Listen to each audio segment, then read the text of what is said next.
Assalamualaikum warahmatullahi wabarakatuh. Sobat Syiar Muslim yang dirahmati Allah Subhanahu wa Ta'ala. Dalam kitab Mukasyafatul Qulub karangan Al-Ghazali, berkisah pada suatu malam di bulan suci Ramadan, Rasulullah Shallallahu Alaihi Wasallam berkumpul dengan para sahabat.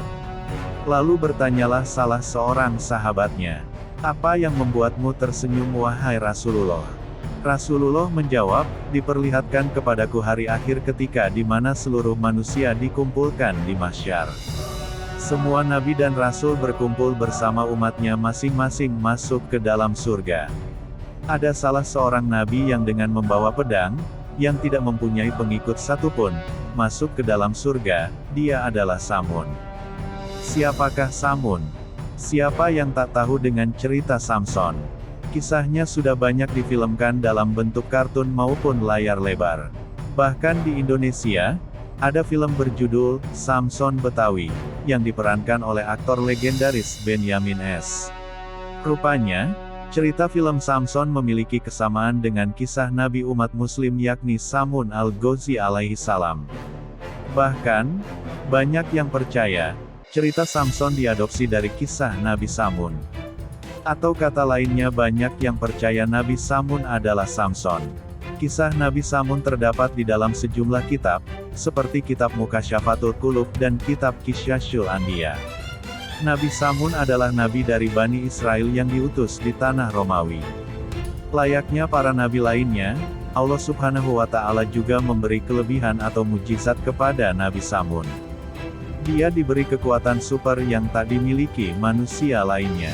Dengan kekuatan fisik yang dimilikinya, dia bisa membengkokkan bahkan mematahkan besi yang paling kuat.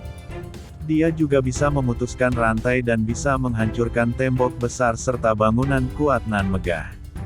Dengan kekuatannya itu, Nabi Samun berperang melawan bangsa yang menentang keesaan Allah Subhanahu wa Ta'ala. Nabi Samun bahkan tak takut melawan Raja Israel. Sang raja kemudian mencari cara agar sang nabi bisa dimusnahkan. Sang raja bahkan tak segan memberi hadiah besar kepada orang yang bisa menaklukkan Nabi Samun. Namun semua itu sia-sia belaka.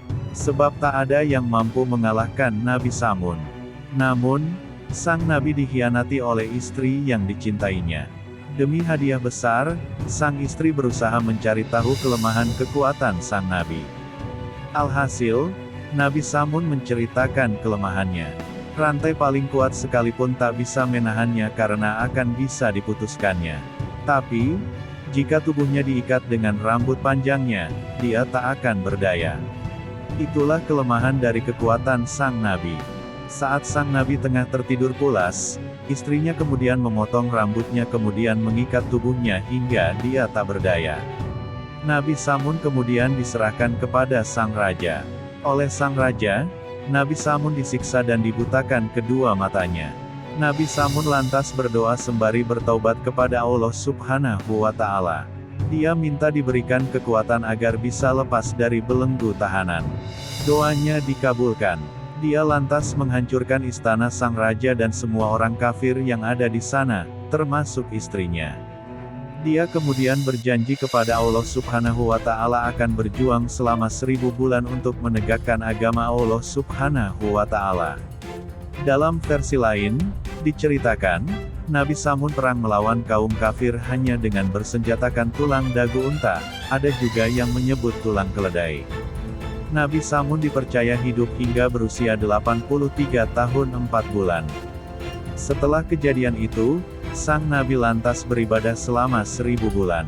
Pada malam hari dia tak pernah luput menunaikan salat tahajud dan siangnya menunaikan puasa.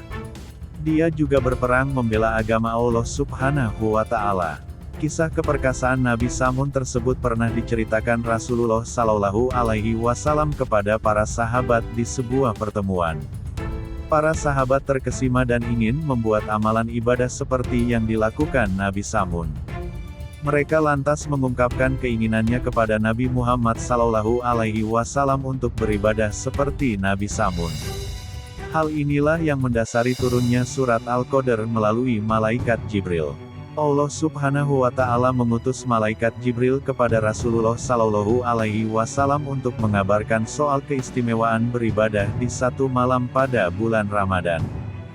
Bahkan, nilai ibadahnya lebih dari 1000 bulan atau lama waktu Nabi Samun beribadah. Sesungguhnya kami telah menurunkannya, Al-Quran, pada malam Qadar. Dan tahukah kamu apakah malam kemuliaan itu? Malam kemuliaan itu lebih baik daripada 1000 bulan. Pada malam itu turun para malaikat dan ruh, Jibril, dengan izin Tuhannya untuk mengatur semua urusan. Sejahteralah malam itu, sampai terbit fajar. Sekian kisah Nabi Samun alaihi salam dan malam 1000 bulan. Semoga kita senantiasa selalu istiqomah dalam beribadah. Amin ya robbal alamin. Jangan lupa subscribe, like dan share video ini ke sosial media para sobat syiar muslim sekalian. Hasbunallah wa ni'mal wakil ni'mal maula wa ni'man nasir. Wassalamualaikum warahmatullahi wabarakatuh.